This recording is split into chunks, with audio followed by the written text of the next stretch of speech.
L'escorxador d'Igualada ha acollit Intemperie, un espectacle multiformat co-creat per joves que fabulen un altre futur possible des del cor d'Europa. La mostra ha dut a la ciutat aquest projecte seleccionat pel programa de suport a la producció i exhibició de la Fira Noienca. Intemperie és fruit de la col·laboració entre Jordi Pérez Soler, director, dramaturg i professor de batxillerat escènic, i Clara Matas Vidal, productora, gestora i artista. L'espectacle gesta de la participació d'ambdós en un projecte europeu que treballa la implicació del públic adolescent.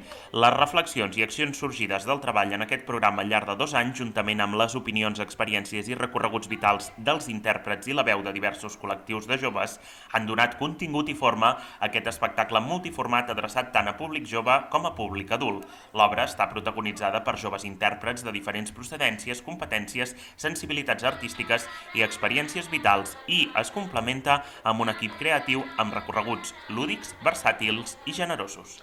Però ser creatiu exactament per què? No val la pena tenir idees si no es pot fer un bon vídeo. Home, que agosarada. Va, deixeu-la començar com ella vulgui.